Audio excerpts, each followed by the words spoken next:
Let's take our first step into a new course, which is electronic commerce. Electronic commerce can simply define as the buying and selling of goods और services. Goods and services को exchange करना या transfer करना using any computer network, वो हमारी electronic commerce कहलाता है। इसमें just transfer of goods and services नहीं होता, बल्कि हम इसमें अपनी इंफॉर्मेशन को भी एक्सचेंज कर रहे होते हैं यूजिंग डिफरेंट कंप्यूटर नेटवर्क्स, जिसमें हमारे इंटरनेट भी आता है। इंटरनेट बेसिकली ये बेसिक सोर्स है जिसको थ्रू द वर्ल्ड यूज़ किया जाता है। ये सबसे ज़्यादा यूज़ किया जाने वाला नेटवर्क है जिसके थ्रू हम इलेक्ट्रॉनिक कॉमर्स कर रहे होते हैं। There are multiple definitions to define electronic commerce, but we can define electronic commerce from different perspectives. These perspectives include the first perspective is communication perspective.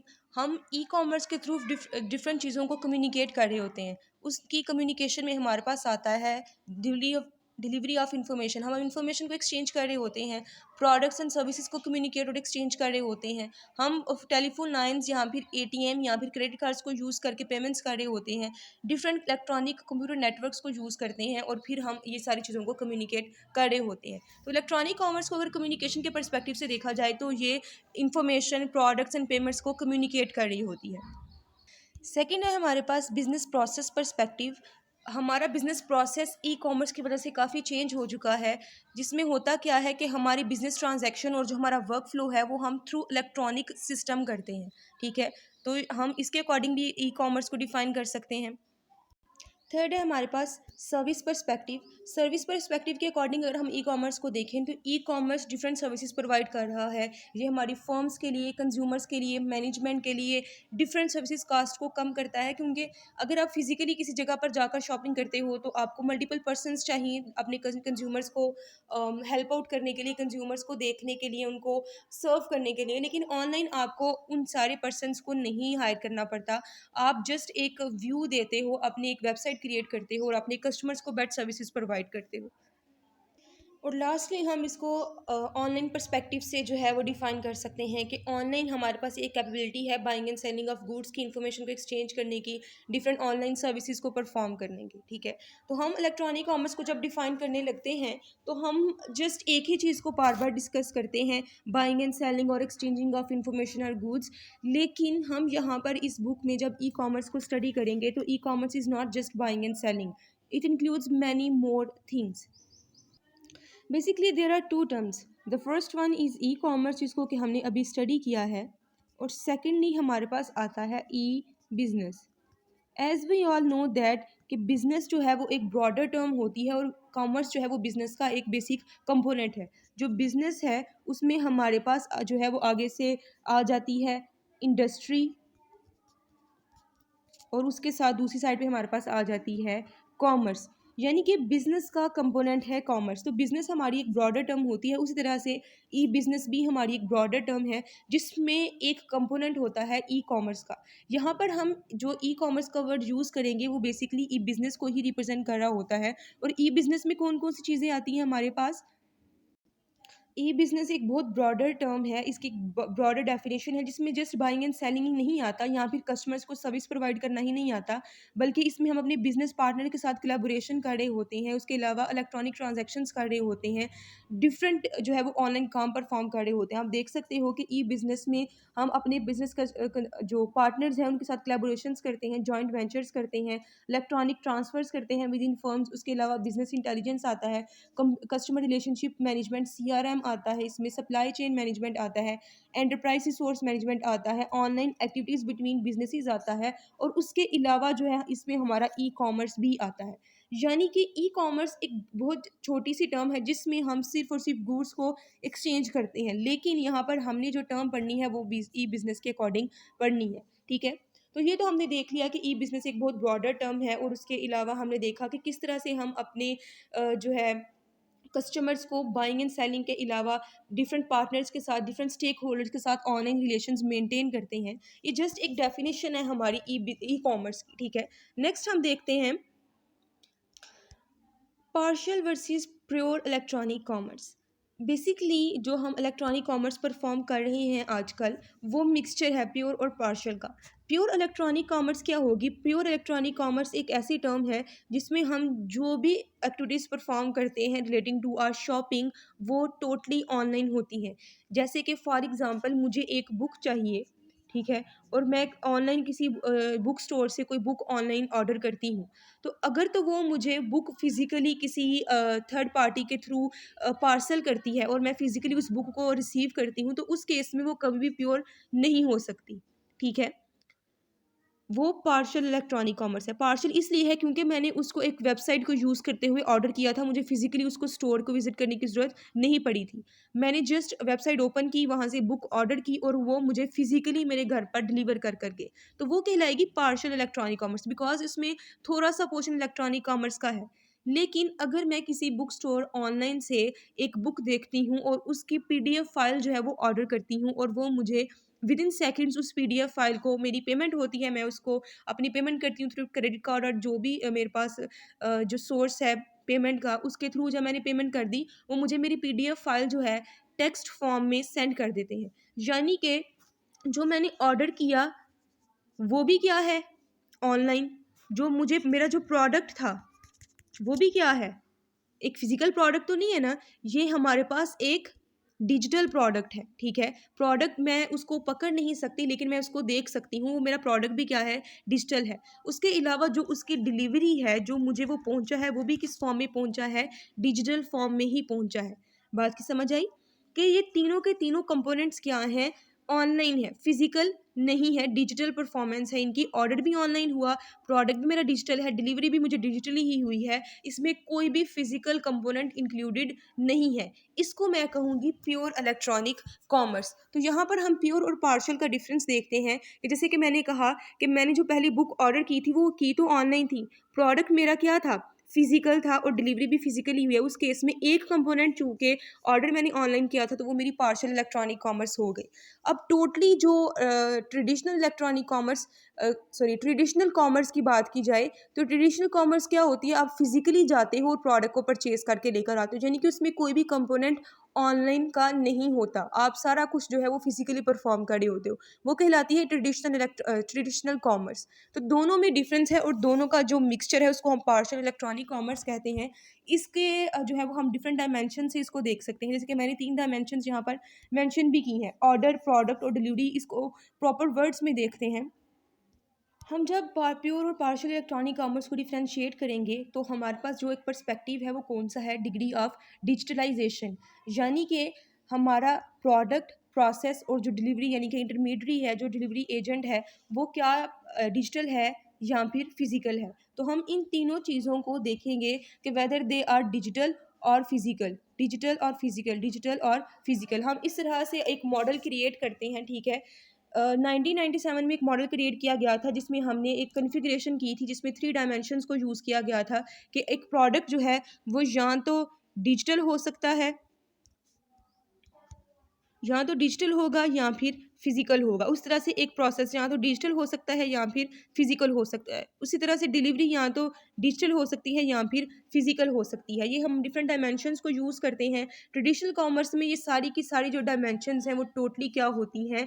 Physical होती हैं, ठीक है। हमने जो भी परफॉर्म करना है वो फिजिकल करना है। लेकिन अगर हम इलेक्ट्रॉनिक कॉमर्स की बात करें, तो ये तीनों की तीनों डायमेंशंस क्या होंगी? डिजिटल होंगी। बात की समझ आई कि मॉडल क्रिएट कैसे किया गया है? मॉडल क्रिएट किया गया है डिग्री ऑफ डिजिटलाइजेशन को माइंड में रखते हुए। 3 प्रोस्पेक्ट्स देख लिए हमने, प्रोडक्ट, प्रोसेस एंड डिलीवरी। ये तीनों या तो डिजिटल हो सकते हैं या तो फिजिकल हो सकते हैं। अगर तो ये सारे के सारे डिजिटल हों तो वो electronic commerce, pure electronic commerce कहलाती है। और अगर ये तीनों जो हैं वो टोटली फिजिकल हों तो ये ट्रेडिशनल कॉमर्स कहलाती है, ठीक है। और जो इन बिटवीन आता है, यानी कि कभी कभी प्रोडक्ट फिजिकल होता है लेकिन जो डिलीवरी है वो हमारी जो है वो फिजिकल हो जाती है या डिजिटल हो जाती है, यानी कि मिक्सचर आ जाता है जहाँ पर, वो हमारी क्या कहलाती है? Partial electronic commerce. ये जो मॉडल क्रिएट किया गया है उसकी एक जो है डायमेंशंस के अकॉर्डिंग उसको अभी हम देख लेते हैं। ये मॉडल है हमारे पास जिसमें ये टोटल 8 बॉक्सेस हैं जिनकी आगे से 3 डायमेंशंस क्रिएट की गई हैं। अगर हम इस मॉडल को डीपली देखें तो आप देख सकते हो कि इस साइड पर उसने लिया है फिजिकल प्रोडक्ट और डिजिटल प्रोडक्ट और वर्चुअल प्रोडक्ट। वर्चुअल प्रोडक्ट जो है वो डिजिटल प्रोडक्ट की आगे से एक आती है कि टोटली वर्चुअल हो जाती है वो चीज़ें, ठीक है। उस तरह से ये जो है वाई एक्सिस पर उसने प्रोडक्ट लिया है, यहाँ पर एक्स एक्सिस पर उसने एजेंट्स यानी कि जहाँ पर हम अपने इंटरमीडिएट्स की बात कर रहे थे, डिलीवरी की बात कर रहे थे, उसको लिया है, और जो प्रोसेस था हमारा वो उसने इस साइड पर लिया है, ठीक है। अब जब आपका प्रोडक्ट भी टोटली फिजिकल होगा, आपका एजेंट भी फिजिकल होगा और यहाँ पर आपका प्रोसेस भी फिजिकल होगा, तो वो उसने वाइट जो है वो एक ब्लॉक बनाया है और उसमें उसने लिखा है ट्रेडिशनल कॉमर्स, कि टोटली हर चीज़ फिजिकल हो रही है। और उसके बाद अगर आप देखें एंड पर, तो अगर आपका जो प्रोसेस है वो भी वर्चुअल हो, आपके पास जो एजेंट है वो भी वर्चुअल हो और जो आपका प्रोडक्ट है वो भी टोटली वर्चुअल हो, तो आपके पास प्योर इलेक्ट्रॉनिक कॉमर्स आती है, यानी कि तीनों की तीनों डायमेंशंस हम टोटली डिजिटली परफॉर्म कर रही हैं। और बाकी ये जो आपके स्काई कलर में बॉक्सेस हैं, ब्लॉक्स हैं, वो सारे के सारे क्या हैं, पार्शियल इलेक्ट्रॉनिक कॉमर्स है, क्योंकि प्रोडक्ट अगर डिजिटल है तो यहाँ पर हमारे पास जो एजेंट है वो फिजिकल है। उसी तरह से कोई एक कंपोनेंट जो है, अगर किसी भी ब्लॉक में एक कंपोनेंट भी हमारा डिजिटल होगा तो वो हमारी क्या बन जाएगी, पार्शियल इलेक्ट्रॉनिक कॉमर्स, ठीक है। ये मॉडल है जिसमें हम प्योर और पार्शियल इलेक्ट्रॉनिक कॉमर्स को सेपरेट करते हैं।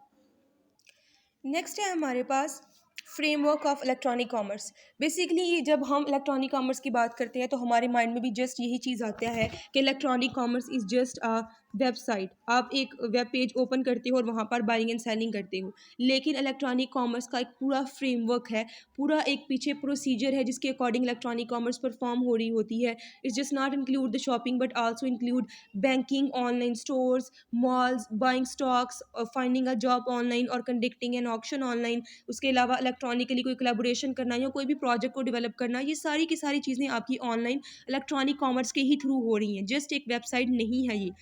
बहुत ज़्यादा हम यहाँ से काम परफॉर्म कर रहे होते हैं। अगर मैं आपको यहाँ पर इसका फ्रेमवर्क जो कि एक पिक्चर में दिखाया गया है, आप देख सकते हो कि इलेक्ट्रॉनिक कॉमर्स एप्लीकेशंस हमारे पास डायरेक्ट मार्केटिंग हो सकती है। डायरेक्ट मार्केटिंग करना मतलब अपने प्रोडक्ट्स को ऑनलाइन सेल करना, ठीक है। अपनी जॉब सर्च करने के लिए आप इलेक्ट्रॉनिक कॉमर्स को यूज़ कर सकते हो, ऑनलाइन बैंकिंग के लिए इलेक्ट्रॉनिक, गवर्नमेंट्स अपनी, आप देख सकते हो कि बहुत सारी गवर्नमेंट ऑर्गेनाइजेशंस ने अपनी वेबसाइट्स क्रिएट की हुई हैं। जैसे कि हम ऑनलाइन अपनी कंप्लेंट्स रजिस्टर करवा सकते हैं, ई परचेजिंग है, बी टू बी एक्सचेंज है, कॉमर्स है, हमारे कंज्यूमर कॉमर्स है हमारे पास। उसके अलावा हमारे पास मार्केटिंग कॉमर्स है, ऑक्शंस है, ट्रैवल है, ऑनलाइन पब्लिशिंग है, कंज्यूमर सर्विसेज है। ये सारी की सारी चीज़ें जो हैं ये हमारी क्या है, इलेक्ट्रॉनिक कॉमर्स की एप्लीकेशंस, यानी कि हम ई कॉमर्स को यूज़ करते हुए ये सारे काम परफॉर्म कर सकते हैं, ठीक है। इस सारे काम परफॉर्म करने के लिए हमारे पास जो मेजर एरियाज़ हैं वो अगर हम देखें तो पीपल हैं जो कि इलेक्ट्रॉनिक कॉमर्स को बेसिकली यूज़ कर रहे होते हैं, ठीक है। वो पीपल कौन कौन सी हैं, हमारे पास बायर्स हैं, सेलर्स हैं, इंटरमीडियरीज हैं, सर्विसेज हैं, आईएएस पर्सन्स हैं, उसके अलावा आपके पास मैनेजमेंट पीपल हैं। आईएएस मतलब इंफॉर्मेशन सिस्टम पीपल, मतलब ये वो सारे पर्सन्स हैं जो कि ई कॉमर्स को यूज़ कर रहे होते हैं। ऊपर वाले में उसने एप्लीकेशंस बताई थी, नीचे में उसने मेजर एरियाज डिस्कस किए हैं, ठीक है। दूसरा एरिया हमारे पास पब्लिक पॉलिसी यानी कि गवर्नमेंट्स का आ जाता है, जिसमें टैक्सीज लीगल, पब्लिक मीन्स आपकी गवर्नमेंट, तो सारी की सारी पब्लिक के रेगुलेशंस, रूल्स, प्राइवेसी पॉलिसीज़ और जितने भी इश्यूज होंगे वो भी हम ऑनलाइन, हमारा एक एरिया है जो कि ई कॉमर्स में स्टडी किया जाता है। थर्ड एरिया हमारे पास आता है मार्केटिंग एंड एडवर्टीजमेंट का। हम ऑनलाइन मार्केटिंग रिसर्च करते हैं, प्रमोशंस करते हैं, वेब कंटेंट को आप देख सकते हो, ब्लॉगर्स होते हैं आपके पास, वो सारा अपना डाटा जो है वो शो कर रहे होते हैं आपको।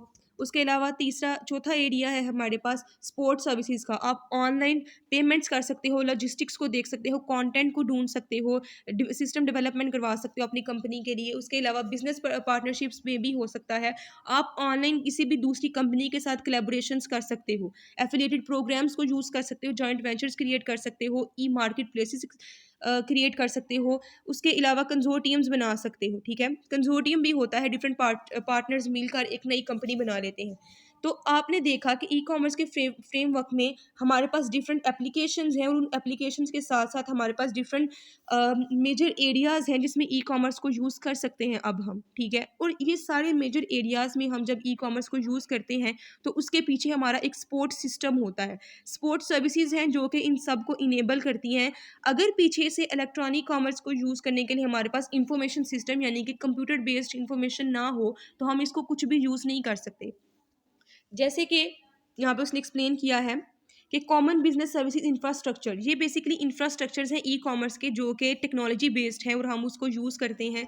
सिक्योरिटी है, यानी कि जब आपने ऑनलाइन बिजनेस परफॉर्म करना होता है तो हम कॉमन बिजनेस सर्विसेज इंफ्रास्ट्रक्चर को यूज़ करते हैं जो कि आपको ऑनलाइन बिजनेस करने में हेल्प करता है। आपको ऑनलाइन बिजनेस में security, smart cards, authentication, dimensions, catalogue, payment की सर्विसेज प्रोवाइड करता है। यानी कि आपको सिक्योर इलेक्ट्रॉनिक कॉमर्स करने में जो हेल्प करता है वो हमारा इंफ्रास्ट्रक्चर कहलाता है, कॉमन बिजनेस सर्विसेज इंफ्रास्ट्रक्चर। दूसरा इंफ्रास्ट्रक्चर है हमारे पास messaging and information distribution infrastructure. इसमें हम इलेक्ट्रॉनिक डाटा इंटरचेंज जो है उसको यूज़ करते हैं, ईमेल को यूज़ करते हैं, यहाँ पर टेक्स्ट ट्रांसफ़र प्रोटोकॉल्स। बेसिकली ये डिफरेंट प्रोटोकॉल्स हैं जो कि आपको जो है ऑनलाइन अपना डाटा मैसेजिंग और जो वीडियो कॉलिंग है, इंफॉर्मेशन डिस्ट्रीब्यूशन है, वो करने में हेल्प करता है। तीसरा इंफ्रास्ट्रक्चर है हमारे पास multimedia content and networking publishing. जब आप अपना ऑनलाइन मल्टीमीडिया जो है उसको एक्सप्लेन कर रहे होते हो, जिसमें आप HTML को यूज़ कर सकते हो, जावा है, XML है, वर्चुअल जो डिफरेंट आपके पास लैंग्वेजेस हैं उनको भी आप ऑनलाइन यूज़ कर सकते हो। उसके बाद आ जाता है आपके पास VRML, basically stand for virtual reality modelling language, ये आपको पता है। फोर्थ इंफ्रास्ट्रक्चर है हमारे पास नेटवर्क इंफ्रास्ट्रक्चर, जिसमें नेटवर्क्स क्रिएट किए जाते हैं, जैसे कि टेलीकॉम है, केबल टीवी है, वायरलेस इंटरनेट है, वैन लैन मैन, ये सारी चीज़ों को आपको पता है। ये ऑनलाइन चीज़ें किस तरह से हैं, पीछे से डिफरेंट प्रोटोकॉल्स को यूज़ करके हम ये इंफ्रास्ट्रक्चर क्रिएट करते हैं। आप ऑनलाइन इंटरनेट के थ्रू डिफरेंट टीवी चैनल्स को देख सकते हो, ठीक है।